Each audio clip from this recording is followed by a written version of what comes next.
Hello learners, welcome to my channel Shiksha academy.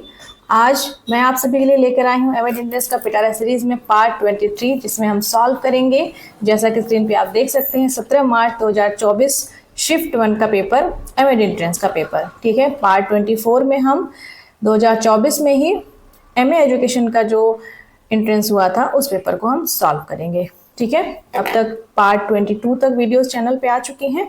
अगर उनको आप सभी ने नहीं देखा है अभी तक तो वो सारी वीडियोस बहुत ज़्यादा इंपॉर्टेंट है। डिस्क्रिप्शन में मैं लिंक प्रोवाइड कर दे रही हूँ, पिटारा सीरीज के भी प्लेलिस्ट का लिंक प्रोवाइड कर दे रही हूँ। साथ में मैंने बीएड के कुछ वीडियोस बनाए हैं जो काफ़ी ज़्यादा इंपॉर्टेंट है, आपके क्विक रिविजन में वो काफ़ी काम देंगे। 10 से 15 मिनट के आसपास के वीडियोज़ हैं, उनको आप ज़रूर देखिए। जितने भी इंपॉर्टेंट वीडियोज़ हैं सभी इंपॉर्टेंट वीडियोस का लिंक आपको डिस्क्रिप्शन पे मिल जाएगा। बिना कुछ देर की हम इस पिटारा सीरीज को शुरू करते हैं, आज के सेशन को शुरू करते हैं जिसमें हम 75 क्वेश्चंस को यहाँ पे जो सब्जेक्ट के डिस्कस करेंगे। ठीक है, एक ब्रीफ इंट्रोडक्शन मेरे बारे में। मेरा नाम नंदिता है और मैंने बीएड एमएड सरकारी कॉलेज से किया है। ठीक है, एमएड मेरा वो Deendayal Upadhyaya Gorakhpur University main campus से है और साथ में मैंने अभी तक यूजीसी नेट की परीक्षा एजुकेशन से 5 बार लगातार क्वालिफाई किया है। ठीक है, ये एक ब्रीफ इंट्रोडक्शन मेरे बारे में है। आगे बढ़ते हैं, हम फटाफट से सीरीज को शुरू करते हैं। स्क्रीन पे देखिए आप क्वेश्चन नंबर 1 और जो भी फैक्चुअल क्वेश्चन है उसको फटाफट से यहाँ कवर करेंगे क्योंकि ये जो सीरीज चल रही है एक रिवीजन सीरीज है। ठीक है, अगर आपको कोई टॉपिक यहाँ पे इंपॉर्टेंट मुझे लगता है वो मैं आपको स्क्रीन पे आपको बताती हूँ, आप उसको नोट डाउन कर सकते हैं। उससे रिलेटेड जो एक्स्ट्रा इन्फॉर्मेशन है वो आप खुद से पढ़ सकते हैं, अपने नोट से रिविजन कर सकते हैं। ठीक है, ये एक सीरीज है जिसमें आपको ज़्यादा से ज़्यादा एमसीक्यूज का रिविजन मिलेगा। इसमें मैं आपको जो अपने एक्सपीरियंस है, क्योंकि मैंने नेट भी क्वालिफाई किया है तो मुझे पता है कि कौन कौन से टॉपिक किस तरह से इंपॉर्टेंट है, किस डेप्थ में इंपॉर्टेंट है और कितने ज़्यादा मतलब यहाँ पे इंपॉर्टेंट रोल प्ले करते हैं वो मैं अगर आपको बताऊंगी तो उससे जो भी मैं आपको चीज़ें यहाँ बताती हूँ या मैं कुछ होमवर्क भी आपको देती हूँ उसको आप ज़रूर कंप्लीट करिए क्योंकि वो बहुत ज़्यादा इंपॉर्टेंट होते हैं। ठीक है, स्क्रीन पे देखिए question number 1, which of the following branch deals with moral norms and values. ठीक है, मैंने यहाँ पे तीन जो फिलोसफी के ब्रांचेज है वो 3 ब्रांचेज हैं आपकी, मेटाफिजिक्स, एपिस्टेमोलॉजी और एक्सियोलॉजी। ठीक है, जो एथिक्स इसमें आता है वो एक्सियोलॉजी का ही पार्ट है। ठीक है, तो अगर मॉरल वैल्यू यहाँ पे पूछा जाए तो ऑप्शन नंबर 3 इज राइट, आपका आ जाएगा यहाँ पे एथिक्स। ठीक है, स्क्रीन पे देखिए आप क्वेश्चन नंबर 2, यहाँ पे बुक की बात की गई है। ठीक है, यहाँ पे करेक्ट ऑप्शन है आपका ऑप्शन नंबर 4। ठीक है, यहाँ पे बुक है और वो बुक को किसने ऑथर किया है। ठीक है, शिक्षक ज्ञान और वर्चस्व दिया गया है कृष्ण कुमार के द्वारा। उसके बाद शिक्षक में बदलाव के सवाल ये दिया गया है अनिल सदगोपाल जी के द्वारा। दिवा स्वप्न बहुत ही फेमस किताब है गीजूबाई बढेगा के द्वारा। और शिक्षण और जन आंदोलन आपका साधना सक्सेना के द्वारा। इसको आप अपने कॉपी में जरूर नोट कर लीजिए। क्वेश्चन नंबर 3 देखिए आप स्क्रीन पे, अगर यहाँ पे एक बुक की बात की गई है। ठीक है, Discovery of India J L Nehru सही है, My Experiment with Truth M K Gandhi सही है, Annihilation of Caste B R Ambedkar, India Wins Freedom by Maulana Abul Kalam Azad. ये चारों ही ऑप्शन आपके सही है।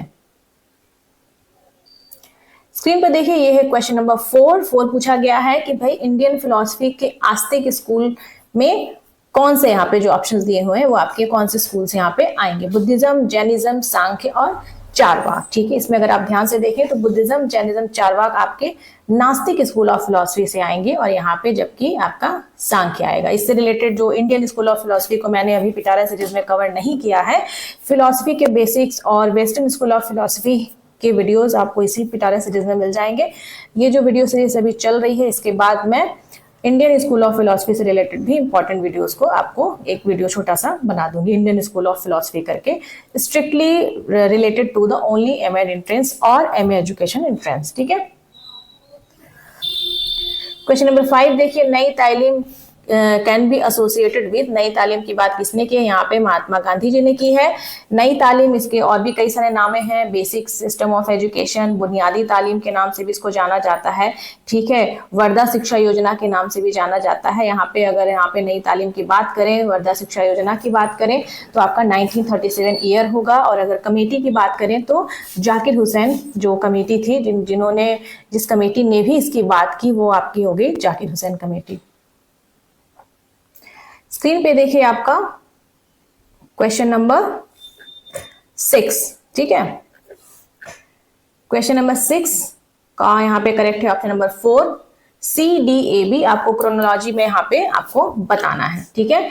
तो यहाँ पे जो आपका कलकत्ता यूनिवर्सिटी कमीशन हो गया, ये हो गया Sedler commission 1913, university education commission जो राधा कृष्ण कमीशन है, ठीक है, 1948, मैकाले मिनट आपका 1835, गोखले बिल 1911, ठीक। सबसे पहले मैकाले मिनट आया, उसके बाद गोखले बिल आया, उसके बाद आपका आया कलकत्ता यूनिवर्सिटी कमीशन, उसके बाद यूनिवर्सिटी एजुकेशन। ये बहुत ही ज्यादा इंपॉर्टेंट। क्वेश्चन नंबर 7 देखिए, who was the first education minister of independent India? Option number 4 is right. Question number 8 यहाँ पे देखिए, यहाँ पे लिखा गया मतलब यहाँ पे जो थ्योरी दी गई है, यहाँ पे वेस्टर्न स्कूल ऑफ फिलोसफी, और वहां पे उसके प्रोपोनेंट की बात की गई है, ठीक है। बताइए इसका सही ऑप्शन क्या है?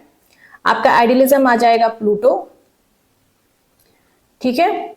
उसके बाद नेचुरलिज्म आ जाएगा रूसो, प्रैग्मेटिज्म आपका आ जाएगा जॉन डीवी, रियलिज्म आ जाएगा ऑप्शन नंबर 1, ठीक है। तो इसका करेक्ट ऑप्शन है आपका ऑप्शन नंबर 1। क्वेश्चन नंबर 9 यहां पर देखिए, university grant commission was established in the year, तो यहां पे आ जाएगा 1956, ठीक है। क्वेश्चन 10 यहाँ पे देखिए, which of the following are not the kosh as in panchkosh of Aurobindo? Aurobindo Ghosh का एक पंचकोश का सिद्धांत है। सिंपली आपको ये क्या करना है, गूगल पे जाना है, वहां पे लिखना है अरबिंदो घोष पंचकोश सिद्धांत, ठीक है। आपको इमेज में जाना है, वहां पे आपको इस तरह की एक इमेज आपको मिल जाएगी, ठीक है। ये 5 तरह के कोश की बात वहां पे की जाती है। उस इमेज में आपको सबसे अंदर में क्या है, सबसे बाहर में क्या है, वो 5 तरह के कोश के आपके नाम याद आ जाएंगे। यूजीसी नेट में ये जो अरबिंदो का पंचकोश सिद्धांत ये काफी डिटेल में है, पूछा जाता है, हायरार्की पूछी जाती है, इससे रिलेटेड कॉन्सेप्ट पूछा जाता है, बट ये तो यूजीसी नेट में है। यहाँ पे अगर क्वेश्चन यहाँ पे पूछा गया है तो मतलब आपको ऊपर ऊपर से पता होना चाहिए। यहाँ पे पूछा गया है कौन सा कोश नहीं है, तो यहाँ पे इसका सही ऑप्शन है सी और डी, ठीक है। सुखमय या संतोषमय जैसा कोई कोश नहीं है, विज्ञान में, आनंद में, ये उसमें एग्जिस्टेंस होता है, ठीक है। क्वेश्चन नंबर जो 11 यहाँ पे देखिए, functionalism, symbolic interactionism, conflict theory, open system theory, ये सारी चीजें आपके नेट के सिलेबस में काफी डिटेल में है, लेकिन यहाँ पे इसके थिंकर के नाम पूछा है। वैसे मेरे हिसाब से तो ये क्वेश्चन यहाँ पे एमएड एंट्रेंस में तो नहीं डालना चाहिए, बट यहाँ पे डाला गया। इसका सही ऑप्शन है 11 का ऑप्शन नंबर 2 इज राइट, ठीक है। बहुत डिटेल में इसके क्या कॉन्सेप्ट है, इससे रिलेटेड क्वेश्चंस यहाँ पे पूछे जाते हैं। यहाँ पे तो मतलब बस सिर्फ पूछा गया है कि मतलब कौन से किसके प्रोपोनेंट है, ठीक है। फंक्शनलिज्म के प्रोपोनेंट दुर्खिम है, उसके बाद आपका आ जाएगा, इसमें सबसे ज्यादा इंपॉर्टेंट क्या, कॉन्फ्लिक्ट थ्योरी सबसे इजी होती है कि वो किसने दिया है, कार्ल मार्क्स के द्वारा। अगर आपको एक भी यहाँ पे पता है, जैसे अगर conflict theory is given by Karl Marx, तो ये भी पता है सी का 2, तो यहाँ पे आप ऑप्शन मार्क कर सकते हैं। क्वेश्चन नंबर 12 का यहाँ पे 3 इज राइट, ठीक है। अगर मैं हर क्वेश्चन को यहाँ पे एक्सप्लेन करने लगूंगी तो वीडियो कम से कम 1 घंटे से ऊपर की हो जाएगी। मैं यहाँ पे आपको एक मतलब जहाँ पे आप एक पढ़ करके आप पता लगा सकते हैं कि भाई इसमें क्या क्या सही है, वो बताऊंगी इंपॉर्टेंट चीजें। अदरवाइज वीडियो बहुत ज्यादा लंबी हो जाती है और कोई भी स्टूडेंट वीडियो लंबी नहीं देखना पसंद करता। अगर आपको इसमें किसी भी क्वेश्चन से रिलेटेड कोई भी कुछ आपको नहीं समझ में आ रहा है तो आप कमेंट सेक्शन में लिख के जरूर पूछिए। क्वेश्चन नंबर 13 यहाँ पे देखिए, एवरी स्टूडेंट ऑफ बीएड को, सभी जो बीएड के स्टूडेंट्स उनको फिलोसफी ऑफ एजुकेशन जरूर पढ़ना चाहिए। क्यों? यहाँ पे इसका सही ऑप्शन है option number 2, it helps in reflecting on one's own classroom teaching, ठीक है, यहाँ पे सही आंसर है। क्वेश्चन नंबर 14 अगेन आपको एक हायरार्की फॉर्म करने को दिया है। यहाँ पे 14 का करेक्ट ऑप्शन है option number 1। Operation black board आपका आया 1987, नेशनल लिटरेसी मिशन आया 1988, पाकिस्तान शिक्षा अभियान 2002 में आया और राइट टू एजुकेशन नेट 2009 में आया, ठीक है। ये सारी चीजों के जो ईयर है वो एकदम आपको टिप पे होने चाहिए। 15वां क्वेश्चन जो आपका है वो लेसन प्लान से रिलेटेड है, ठीक है। 15 का ऑप्शन नंबर 4 इज राइट, ठीक है। आपका यहाँ पे अगर जो यहाँ पे ऑप्शंस दिया है उस हिसाब से आपको यहाँ पर चलना पड़ेगा। यहाँ पे आ जाएगा स्पेसिफिक एम, उसके बाद आपका आ जाएगा कंटेंट एंड मेथड, उसके बाद आपका जाएगा रिकैपिचुलाइजेशन एंड होमवर्क आ जाएगा। क्वेश्चन नंबर यहाँ देखिए 16 पूछा है, प्रोजेक्ट मेथड वाज प्रोपाइंडेड बाय, ठीक है। तो प्रोजेक्ट मेथड की अगर यहाँ बात करें तो यहाँ पे आपका ऑप्शन कौन सा सही है, 16 का ऑप्शन नंबर 3 किलपैट्रिक, ठीक है। क्वेश्चन नंबर 17 देखिए, यहाँ पूछा गया है कि corporal punishment still exist in our school, क्योंकि यहाँ पे इसका ऑप्शन नंबर सही है ए, क्योंकि टीचर्स को अभी भी लगता है कि भाई जो कॉर्पोरल पनिशमेंट है वो मतलब अच्छा नहीं है। बच्चे को और भी कई तरह के पनिशमेंट दिए जा सकते हैं, ठीक है, जिससे उसमें हम सुधार ला सकते हैं। तो यहाँ पे ऑप्शन नंबर 1 इज राइट। यहाँ पे एक किताब पूछी गई है, राग दरबारी अ सैटिरिकल नॉवेल ऑन एजुकेशन सिस्टम। ये पिछले वाले 2023 में भी एक क्वेश्चन पूछा गया। देखिए क्वेश्चन रिपीट हो रहे हैं, लेकिन क्वेश्चन पूछने का अंदाज, क्वेश्चन पूछने का तरीका, ऑप्शन थोड़ा सा आगे पीछे कर देते हैं। इसका करेक्ट ऑप्शन है श्रीलाल शुक्ला। क्वेश्चन नंबर यहाँ पे देखिए, according to Spearman individual differs on the basis of. Spearman की कौन सी थ्योरी है? टू फैक्टर थ्योरी, जिसमें वो दो तरह के फैक्टर्स की बात करते हैं, जनरल फैक्टर और specific factor. Option number 3 is right. Question number 20 का ऑप्शन नंबर 2, ठीक है। यहाँ पे गिलफोर्ड के एसआई मॉडल के जो प्रोडक्ट डायमेंशंस है उसकी कैटेगरीज दी है, उसके एक्सप्लेनेशन दिए हैं, आप इसको सॉल्व कर लीजिएगा, ठीक है। जब इसको आप सॉल्व करेंगे तो आप पाएंगे यहाँ पे किस तरह से चीजों को यहाँ पे समझना है। और अगर आप इसको और डिटेल में समझना चाहते हैं तो आप बुक में से जेपी गिलफोर्ड के जो प्रोडक्ट डायमेंशन है वहां पे जाके इसको आप पढ़ सकते हैं। वहां पे ये चीजें वहां पे आपको डिटेल में दी होंगी। क्वेश्चन नंबर 21 यहाँ पे देखिए, पूछा गया है कि कौन सा ग्रुप वर्बल इंटेलिजेंट टेस्ट का एग्जाम्पल नहीं है, ठीक है। यहाँ पे 4 को अगर छोड़ दिया जाए, बिने साइमन टेस्ट जो एक इंडिविजुअल टेस्ट है, ठीक है, ग्रुप टेस्ट नहीं है, बाकी सारी तीनों आपके यहाँ पे ग्रुप में आ जाएंगे। स्क्रीन पे देखिए क्वेश्चन नंबर 22, ठीक है। क्वेश्चन नंबर 23 पूछा है, गार्डन अल्पोर्ट के द्वारा इंपॉर्टेंट ट्रेड्स की बात की गई है। ऑप्शन दिया गया है कि कौन सा इसमें नहीं है, ठीक है। यहाँ पे अगर ध्यान से देखिए, गार्डन अल्पोर्ट ने 3 तरह के ट्रेड की बात की थी, cardinal trade, secondary trade and central trade, ठीक है। तो यहाँ पे जो आपका BCD है वो आपका हो जाएगा ऑप्शन नंबर 4 इज राइट। यहाँ पे स्ट्रक्चर ऑफ इंटेलेक्ट मॉडल की बात की गई है, हाउ मेनी डायमेंशंस इसमें है, ठीक है। और यहाँ पे आपका आ जाएगा 180 इज राइट। सबसे पहले 150 थे, उसके बाद ये बढ़कर के 180 हो गए।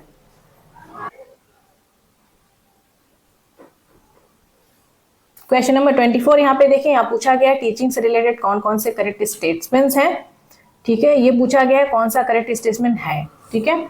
तो यहाँ पे आ जाएगा 24 का option number 4 is right. BCD एक आपका स्टेटमेंट गलत है। क्वेश्चन नंबर 25 को देखिए, क्वेश्चन नंबर 25 का option number 1 is right, ABD, ठीक है। ABD आपका सही है। C सही क्यों नहीं है? Climate does not affect our temperament, ये गलत स्टेटमेंट है। क्लाइमेट हमारे टेम्परामेंट को अफेक्ट करता है, ठीक है। टेम्परामेंट से रिलेटेड जो बाकी चीजें हैं वो आपकी सही हैं। माइक्रो टीचिंग के स्टेप्स की बात की गई है इस क्वेश्चन में। क्वेश्चन नंबर 26 यहाँ पे आ जाएगा BDCA। सबसे पहले हम प्लान करते हैं, उसके बाद टीच करते हैं, उसके बाद फीडबैक आता है, उसके बाद हम रीप्लान करते हैं। Question number 27 phases of teaching से है। पूछा गया है कौन सा फेजेस ऑफ टीचिंग नहीं है। 3 तरह के फेजेस ऑफ टीचिंग है, प्री एक्टिव, उसके बाद आपका इंटरएक्टिव, पोस्ट एक्टिव। तो यहाँ पे एक्टिव नहीं होता है कोई फेज, ठीक है। फेजेस ऑफ टीचिंग आपने पढ़ रखी है। क्वेश्चन नंबर 28 देखिए, 28 में पूछा गया है कि सिमुलेटेड टीचिंग में कौन से सीक्वेंस इन्वॉल्व है। करेक्ट सीक्वेंस वहां पे पूछा गया है। सिमुलेटेड टीचिंग का जो प्रोसेस है उसका करेक्ट सीक्वेंस यहाँ पे पूछा गया है, ठीक है। 28 का ऑप्शन नंबर 3 इज राइट, ठीक है। माइक्रो टीचिंग के स्किल से रिलेटेड बहुत ही अच्छा क्वेश्चन यहाँ पे बनाया गया है। पूछा गया है कि क्लास में स्टूडेंट्स के पार्टिसिपेशन को बढ़ाने के लिए हम माइक्रो टीचिंग के कौन से स्किल का यूज करते हैं। तो यहाँ पे आपका आ जाएगा option number 1, skill of reinforcement. जब हम रीइंफोर्स करते हैं बच्चे को तो बच्चे की तरफ से भी रिस्पॉन्स आना शुरू हो जाता है, ठीक है। क्वेश्चन नंबर 30 में पूछा गया है कौन सा मैक्सिमम ऑफ टीचिंग नहीं है। तो यहाँ पे आपका option number 4, maximum of teaching नहीं है, ठीक है, ये गलत है। क्वेश्चन नंबर 31 यहाँ पे देखिए, पूछा गया है कौन सा टीचिंग स्टाइल नहीं है। Developing style, directing style, delegating and discussing style. यहाँ पे ऑप्शन नंबर 1 इज राइट, ठीक है। डायरेक्टिंग स्टाइल होता है जिसको हम डायरेक्ट करते हैं, डेलीगेटिंग स्टाइल भी होता है और डिस्कसिंग स्टाइल। वो डेवलपिंग स्टाइल जैसी कोई टीचिंग स्टाइल नहीं होती है। क्वेश्चन नंबर 32 यहाँ पे देखिए, क्वेश्चन नंबर 32 का ऑप्शन नंबर 1 इज राइट, ठीक है। अभी थोड़ी देर पहले आपका टेम्परामेंट से रिलेटेड एक क्वेश्चन आया, तो यहाँ पे जो भी यहाँ पे कॉन्सेप्ट दिया हुआ है, टेम्परामेंट, डिफेंस मैकेनिज्म, ट्रेड, अनकॉन्सेप्ट, इससे रिलेटेड यहाँ पे उनके अगर कॉन्सेप्ट आपको पता है तो ये क्वेश्चन बहुत ही इजी क्वेश्चन होगा, आप इसको आसानी से कर ले जाएंगे। क्वेश्चन नंबर 33 में यहाँ पे थ्योरीज ऑफ पर्सनालिटी दिया हुआ है, नाम दिया हुआ है, यहाँ पे इनकी क्रोनोलॉजी पूछी गई है कि सबसे पहले कौन सी थ्योरी एग्जिस्टेंस में आई। ठीक है, यहाँ पे option number 1 is right. ADCP सबसे पहले फ्लूइड, उसके बाद आपका आ जाएगा अब्राहम मैस्लो, उसके बाद आपका आ जाएगा गार्डन आल्पोर्ट, उसके बाद RB कैटल। यहाँ पे प्रोग्राम इंस्ट्रक्शन जिसकी बात BF स्किनर ने की, उसके फंडामेंटल प्रिंसिपल्स में पूछा है, कौन सा फंडामेंटल प्रिंसिपल नहीं है। ठीक है, यहाँ पे 34 का आ जाएगा option number 4, principle of logical sequencing जैसा कोई प्रिंसिपल नहीं होता है। बाकी सारे आपके प्रिंसिपल, इसके अलावा भी और भी बहुत सारे प्रिंसिपल्स हैं इसके। क्वेश्चन नंबर 35 यहाँ पे देखिए, ये क्वेश्चन आपके डिफेंस मैकेनिज्म से रिलेटेड है। डिफेंस मैकेनिज्म के कई सारे मेथड्स होते हैं, जैसे कि आप स्क्रीन पे ऑप्शन में ही देख सकते हैं, रिग्रेशन, डिप्रेशन, सब्लिमेशन, प्रोजेक्शन।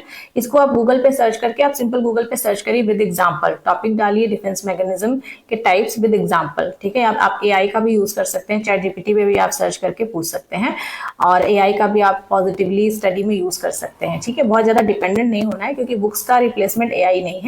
तो यहाँ पे क्या है, जो यहाँ पे पूछा गया है कि एक ऐसा मैन है जो अपने अग्रेशन को एक दूसरी जगह यूज करता है, गार्डनिंग में एक्सेल करता है। ठीक है, तो यहाँ पे एक पॉजिटिव ट्रांसफॉर्मेशन हो रहा है उसके अग्रेशन का, तो यहाँ पे आ जाएगा 35 का option number 3 is right, sublimation. ठीक है, अब यहाँ पे इससे क्वेश्चन आ चुका है, तो जो भी स्टूडेंट 2025 में देना चाहते हैं, या ये जो क्वेश्चन है आपके एमएड में भी पूछे जा सकते हैं, आपकी यूजीसी नेट में पूछे जा सकते हैं, क्योंकि ये जो टॉपिक है बहुत ज्यादा इंपॉर्टेंट है। तो आप तो एमएड करना ही है, नेट तो आपको देना ही है, तो अगर आप अभी से ये टॉपिक प्रिपेयर कर लेते हैं तो इसमें कोई नुकसान नहीं है, तो फायदे का हिसाब किताब है। ठीक है, क्वेश्चन नंबर 36 को देखिए, question number 36 option number 3 is right. ठीक है, क्वेश्चन नंबर, कौन सा क्वेश्चन है ये, एक सेकेंड, क्वेश्चन नंबर 37। ठीक है, क्वेश्चन नंबर 37 का ऑप्शन नंबर 4 इज राइट। ठीक है, क्वेश्चन नंबर 38 का ऑप्शन नंबर 3 इज राइट। ये सब रीडिंग करने वाले क्वेश्चन है, आप इसको रीडिंग करेंगे तो आप इजीली आंसर यहाँ पे आइडेंटिफाई कर सकते हैं। ठीक है, क्वेश्चन नंबर 39, क्वेश्चन नंबर 39 का यहाँ पे ऑप्शन नंबर 3 इज राइट। ठीक है, यहाँ पे टाइप्स ऑफ डिसेबिलिटी से रिलेटेड है, किस तरह की डिसेबिलिटी में किस तरह के इश्यूज यहाँ पे आते हैं। ठीक है, क्वेश्चन नंबर यहाँ पे आप 40 देखिए, क्वेश्चन नंबर आप 40 में अगर यहाँ पे देखेंगे तो यहाँ पे ACD आपका यहाँ पे सही है। ठीक है, lack of motivation for education among females. ठीक है, ये यहाँ पे ऑप्शन नहीं होगा, ऑप्शन आपका ACD, तो यहाँ पे आपके 3 और 4 दोनों ही ऑप्शन सही है, ACD, क्योंकि दोनों में ही दिया है। ठीक है, यहाँ पे पूछा गया है किसके सबसे ज्यादा अफेक्ट होता है। वैसे तो देखा जाए कि मोटिवेशन से भी अफेक्ट होता है, लेकिन यहाँ पे जिस तरह के ऑप्शन है हम उस हिसाब से यहाँ पे जाएंगे। ठीक है, जो यहाँ पे सबसे ज्यादा मोस्ट सूटेबल ऑप्शन है हम उसको देखेंगे इस तरह के क्वेश्चंस में। ठीक है, सबसे ज्यादा क्या अफेक्ट होता है, मोटिवेशन तो बहुत बाद में आते हैं, सबसे पहले तो बेसिक चीजें एग्जिस्ट करनी चाहिए। क्वेश्चन नंबर 41 को देखिए, जेंडर स्टीरियोटाइप से रिलेटेड यहाँ पे क्वेश्चन पूछा गया है। इसका ऑप्शन है 41 का option number 3 is right. ABCD चारों ही जो ऑप्शन दिए गए हैं वो जेंडर स्टीरियोटाइप को डिनोट करते हैं। क्वेश्चन नंबर 42 देखिए, आपका DPAP district primary education programmes के ऑब्जेक्टिव से रिलेटेड यहाँ पे पूछा गया है। ठीक है, इसका ऑप्शन है आपका ABD option number 2 is right. ठीक है, और C क्यों नहीं है, क्योंकि C में वर्ड यूज किया गया मिडिल एज, जहां पे प्राइमरी की बात हो रही है वहां मिडिल एज की बात नहीं होनी चाहिए, इसलिए ये ऑप्शन नंबर C रॉन्ग है। 43 को क्या देखिए, 43 जो यहाँ पे दिया हो गया है, नई शिक्षा नीति 2020 से रिलेटेड एक क्वेश्चन है, और ये 2023 में भी एक क्वेश्चन रिपीट किया गया है, मतलब थोड़ा सा चेंज करके। ठीक है, 43 का यहाँ पे option number 4 is right. Question number 44 यहाँ पे देखिए, पूछा गया है denial of education to children and youth with disability results in their alienation from access to. मतलब जो यूथ है या जो चिल्ड्रन है जो डिसेबिलिटी से अफेक्टेड हैं, अगर हम उनको एजुकेशन का डिनाई करते हैं, ठीक है, तो उससे क्या क्या इश्यूज यहाँ पे आ सकते हैं। ठीक है,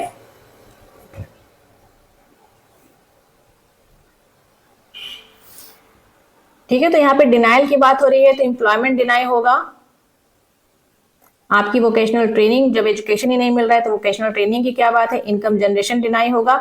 जो तीसरा है upward social mobility, upward social mobility एक पॉजिटिव चीज है, तो यहाँ पे हम निगेटिव की चीजों की बात कर रहे हैं कि भाई डिनाई करते हैं तो किन चीजों से वो, मतलब क्या चीजों का एक्सेस उनको नहीं होगा। ठीक है, अपवर्ड सोशल मोबिलिटी तो एजुकेशन प्राप्त करने के बाद की बात है, ठीक है। तो यहाँ पे आपका A B D option number 3 सही होगा, ठीक है। ठीक है, हम उनको डिनाई करते हैं एम्प्लॉयमेंट, डिनाई करते हैं वोकेशनल ट्रेनिंग, डिनाई करते हैं कि इनकम जनरेशन का जो सोर्स है, जो आप एजुकेशन प्राप्त करके, एजुकेटेड हो करके आप चीजें फ्यूचर में कर सकते हैं, ठीक है। क्वेश्चन नंबर 45 देखिए, यहाँ पे 45 का option number 3 is right, universal. Question number 46 देखिए, ऑपरेशनल ब्लैकबोर्ड जो 1987 में आया, उससे रिलेटेड दिखा है कि scheme consist of mainly 3 component. तो यहाँ पे आपका बी सी डी सही है, ठीक है। 46 का ऑप्शन नंबर 3 सही है, B C D main 3 components की बात। ऑप्शन नंबर 1 गलत है, जिसमें बोला गया है कि ईच प्राइमरी स्कूल में एटलीस्ट एक स्मार्ट क्लासरूम होना चाहिए, ये गलत है। बाकी तीनों चीजें उसमें कही गई हैं, ठीक है।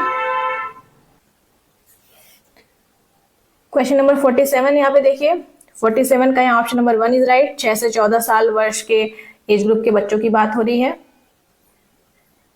अगेन 48 में भी देखिए, यहाँ पे ऑप्शन नंबर 1 इज राइट, 6 से 14 साल के वर्ष के बच्चों को फ्री एंड कंपल्सरी एजुकेशन देने की बात राइट टू एजुकेशन एक्ट 2009 जो एग्जिस्टेंस में आया 1 अप्रैल 2010 को की गई है।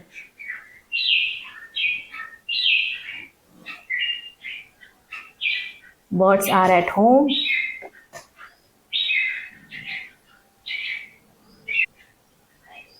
क्वेश्चन नंबर 49 का देखिए, क्वेश्चन नंबर 49 का मैं आपको सही ऑप्शन बताती हूँ। क्वेश्चन नंबर 49 का करेक्ट ऑप्शन है ऑप्शन नंबर 3, ठीक है। क्वेश्चन नंबर 50 का देखिए, क्वेश्चन नंबर 50 अगेन यहाँ पे क्रोनोलॉजी की पूछी गई है, तो इसका option number 4 is right. Wood dispatch 1854, Wardha scheme 1937, Hunter commission I think 1882 है, ठीक है। और हड्डा कमीशन 1882, सेडलर कमीशन 1917, ठीक है। क्वेश्चन नंबर 51 यहाँ पे देखिए, क्वेश्चन नंबर 51 का यहाँ पे हो जाएगा option number 3 is right, less than male. Micro planning is defined as the planning of education at regional level. 53 यहाँ पे देखिए, the principle of diversity provides the foundation to accept disability as part of human variation. Option number 4 is right, human variation. Chronology से काफी सारे questions आए हुए हैं, यहाँ 54 क्वेश्चन में भी क्रोनोलॉजी पूछा गया है, और यहाँ पे 54 का option number 2 is right, BDCA, ठीक है। Sarva Shiksha Abhiyan 2002, university education commission 1948, Ramamurti committee 1992, Chattopadhyay commission, इस कमीशन का पूरा नाम है DP चट्टोपाध्याय कमीशन। आप कमेंट सेक्शन में मुझे लिख के बताइएगा चट्टोपाध्याय कमीशन किस ईयर में आया और किस चीज से रिलेटेड है, ठीक है, मतलब क्या इंपॉर्टेंट बात इसमें की गई, ठीक है। ये आपका होमवर्क है।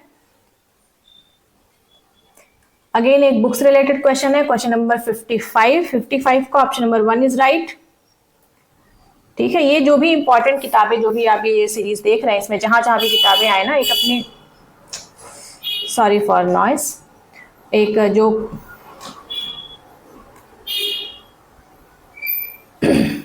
जो भी यहाँ पे किताबें आ रही हैं, जो भी आप सीरीज में देख रहे हैं, जो भी आपको किताबें या ऑथर यहाँ पे दिखते हैं या इंपॉर्टेंट कोट दिखते हैं, एज यूजुअल मैं बोलती रहती हूँ कि आप एक कॉपी बना लीजिए, उसमें इन चीजों को नोट करते जाइए और बार बार इसको रिवाइज करिए, ठीक है। Principle of psychology book is written by आपका William James. Thought and language तो बहुत इंपॉर्टेंट बुक है वाइगोत्स्की की, ठीक है। और structure of human ability by P.E. Vernon and science of human behaviour by B.F. Skinner.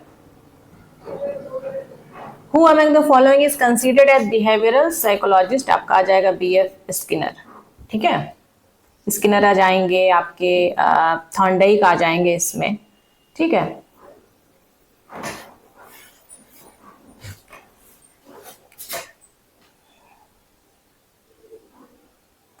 Question देखिए, find the correct statement. यहाँ पे पेडागोजी से रिलेटेड स्टेटमेंट है, pedagogy is the science of teaching, art of teaching.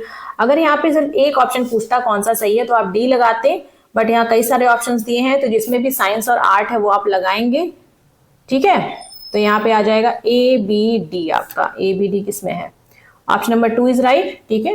Pedagogy is a craft of teaching, ये गलत है। Educational management के functions की बात की गई है। ये टॉपिक भी आपके यूजीसी नेट में है, आप एमएड में भी इसका पूरा एक सब्जेक्ट आप पढ़ेंगे। इसका सही ऑप्शन है आपका प्लानिंग, ऑर्गेनाइजिंग, कंट्रोलिंग, डायरेक्टिंग। ठीक है, बहुत सारे इसमें स्टेप्स हैं। 59 क्वेश्चन देखिए, काफी अच्छा क्वेश्चन है, काफी सब्जेक्टिव क्वेश्चन, सॉरी सब्जेक्टिविटी इसमें नहीं है, पर क्वेश्चन सब्जेक्टिव है। ठीक है, ऑब्जेक्टिव नहीं है कि आपको मार्क करना है, आपको क्वेश्चन अंडरस्टैंड करना है फिर रिप्लाई करना है। मिस राधिका ये जानना चाहती हैं कि जो उनके स्टूडेंट्स हैं वो हर दिन में मतलब कितना टाइम मतलब ऑफ रखते हैं, कितने टाइम वो पढ़ाई करते हैं, उनको एक ऑब्जर्व करना चाहती हैं। उसको जानने के लिए वो क्या करती हैं, क्लास में बच्चों को मतलब केयरफुली वॉच करती हैं और उनका जो बिहेवियर है उसको रिकॉर्ड करती हैं। तो यहाँ पे क्या वो किस तरह के रिसर्च अप्रोच की बात करती हैं, नेचुरलिस्ट ऑब्जर्वेशन। ठीक है, नेचुरलिस्ट ऑब्जर्वेशन यहाँ पे आएगा, मतलब जो नेचुरल इन्वायरमेंट है जिसमें बच्चे अपना काम कर रहे हैं वो केयरफुली उसको ऑब्जर्व कर रही हैं। क्वेश्चन नंबर 60 यहाँ पे देखिए, क्वेश्चन नंबर 60 का ऑप्शन नंबर 3 इज राइट। ठीक है, यहाँ पे कई सारे biological, cognitive, socio emotional and learning processes है और उससे रिलेटेड यहाँ पे ऑब्जर्वेशंस दिए गए हैं, कौन से ऑब्जर्वेशंस आपको सही हैं। क्वेश्चन 1 आपका यहाँ पे जीन पियाजे से रिलेटेड है, यहाँ पे उनके कॉग्निटिव डेवलपमेंट स्टेजेस से रिलेटेड है और यहाँ पे स्किनर की भी बात की गई है। इस क्वेश्चन का सही ऑप्शन है option number 1, continuity and discontinuity. Again Jean पियाजे से रिलेटेड यहाँ पे क्वेश्चन पूछा गया है। ठीक है, यहाँ पे बताइए, यहाँ पे ऑर्डर पूछा गया है, sensory motor, pre operational, concrete already order में दिया हुआ है। ठीक है, तो यहाँ पे A B C D, option number 2 is right. Question number 63 यहाँ पे देखिए, क्वेश्चन नंबर 63 का ऑप्शन नंबर 4 इज राइट। ठीक है, स्टेजेस ऑफ डेवलपमेंट की बात की जीन पियाजे ने, उसके बाद प्रोग्राम लर्निंग की बात की स्किनर ने, classical conditioning is given bye Ivan Pavlov and ZPD की बात लेव वाइगोत्स्की ने की है। अगेन आपका यहाँ पे जीन पियाजे से रिलेटेड क्वेश्चन है, जीन पियाजे की थ्योरी में कौन से स्टेजेस पे जो थिंकिंग होती है वो एब्स्ट्रैक्ट, आइडियलिस्टिक एंड लॉजिकल हो जाती है। ये आपका option number 1 is right.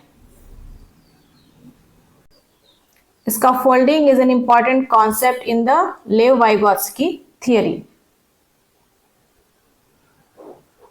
Question number 63 आप देखिए, नरेश 4th क्लास में पढ़ता है, वो अपने एज के हिसाब से लंबा है बट बहुत मैच्योर नहीं है, एक्सट्रीमली सेंसिटिव है किसी भी तरह के क्रिटिसिज्म, चाहे वो किस तरह का कंस्ट्रक्टिव हो, वो रो लेता है जब भी कोई उसे छेड़ता है, टीज करता है। ठीक है, नरेश क्या करता है कि often elicits teasing from his peers by engaging in himself. ठीक है, which peer status is most likely to नरेश। ठीक है, तो यहाँ पे आ जाएगा कंट्रोवर्शियल, नेग्लेक्टेड, पॉपुलर। यहाँ पे ऑप्शन नंबर 4 इज राइट। 66 का ऑप्शन नंबर 4 रिजेक्टेड कैटेगरी में वो आएगा। 67 यहाँ पे देखिए, गाइडेंस से रिलेटेड यहाँ पे क्वेश्चन है, the golden rule for guidance is are as under. यहाँ पे ऑप्शन नंबर 3 सही है, चारों ही ऑप्शन सही हैं। गाइडेंस एक कंटिन्यूअस प्रोसेस है, it is need based, it is gender inclusive and it is a service. Question number 68 पे आप देखिए, यहाँ पे क्लिनिकल काउंसलिंग के स्टेप्स पूछे गए हैं, उनका ऑर्डर पूछा गया है और सबसे मजे की बात, जिस भी तरह के जो नए क्वेश्चंस हैं उनका ऑर्डर सेम रखा गया है, यहाँ पे A B C D E F। ठीक है,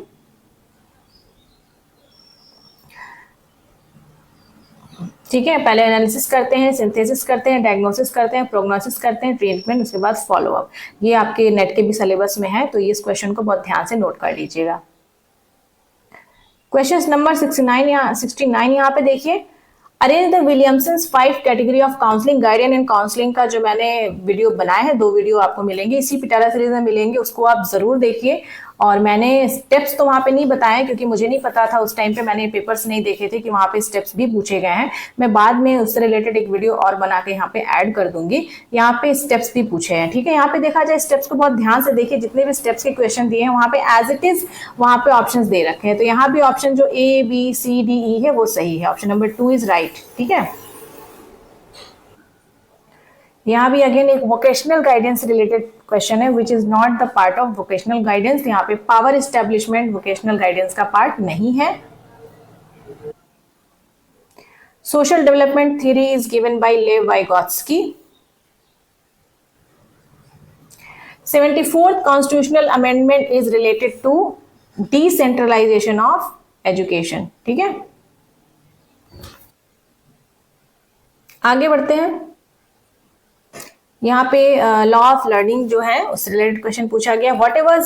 what ever is recently learn by a child is retain by he. जब भी हम जल्दी में कुछ मतलब तुरंत का अगर हम कुछ सीखते हैं वो हमें काफी मतलब वो याद रहती है कुछ समय तक, तो वो आपका कौन सा लॉ होगा? Law of recency. अगर हम आज जैसे मान लीजिए कि आज आप ये वीडियो देख रहे हैं, बिना नोट मेकिंग किए देख रहे हैं, तो ये थोड़े टाइम तक वीडियो याद रहेगी, इससे रिलेटेड कॉन्सेप्ट याद रहेंगे, बट इसको बाद में आप जो नए कॉन्सेप्ट है वो आप भूल जाएंगे, तो वहां पे नोट्स काम आता है। ठीक है, तो यहाँ पे क्या होता है कि जो रिसेंटली चीजें लर्न होती हैं वो बच्चे को याद रहती हैं, बट लंबे समय तक वो याद नहीं रहेंगी अगर वो रिवीजन नहीं करेगा।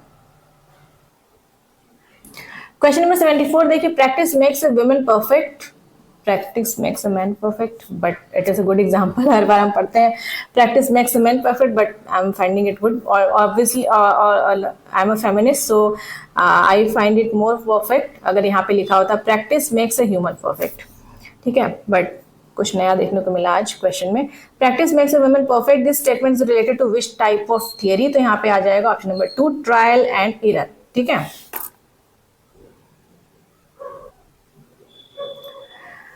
Question number 75, academic bank of credit has been introduced by नई शिक्षा नीति 2020। Option number 3 is right.